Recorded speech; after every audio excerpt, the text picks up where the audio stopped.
5वां अध्याय पूना पैक्ट। तो हेलो फ्रेंड्स, कैसे हो आप सब लोग। उम्मीद करती हूँ सभी लोग अच्छे होंगे। फ्रेंड्स, पूना पैक्ट सांप्रदायिक बंटवारे की घोषणा सुनकर भारत के सभी नेता असंतुष्ट थे।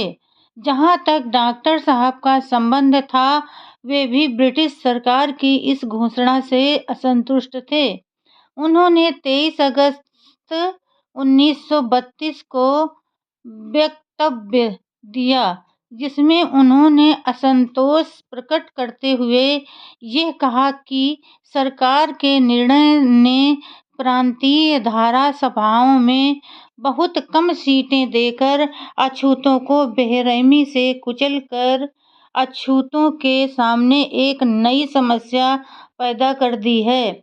उन्होंने यह भी कहा कि यह तो कोई न्याय ही नहीं है कि अछूतों को प्रांतीय धारा सभाओं में इतनी कम सीटें दी जाएं और दूसरी ओर ईसाइयों और एंग्लो इंडियनों को जरूरत से ज़्यादा सीटें दी जाएं।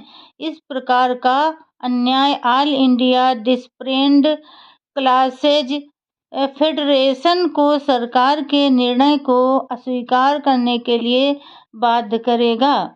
डॉक्टर साहब के इस वक्तव्य की आलोचना करते समय भारत के एक प्रमुख दैनिक ने उस समय कहा था, वे डॉक्टर अंबेडकर सरकार के निर्णय को ठुकरा देने में श्रीयुक्त MC राजा से भी एक कदम आगे बढ़ जाते हैं।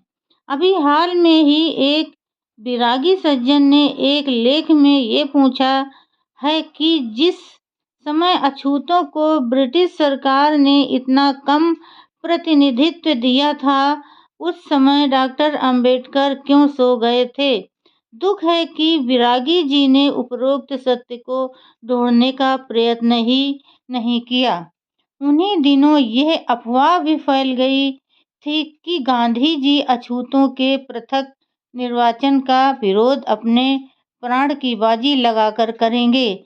जब डॉक्टर अंबेडकर को यह मालूम हुआ कि गांधी जी अमानुषिक तरीके से अछूतों के अधिकार को कुचलना चाहते हैं, तब उन्होंने अपना दूसरा वक्तव्य दिया, जिसका सारांश ये है, अछूतों के नन्हे से राजनीतिक अधिकार के वृक्ष को पनपने से रोकने के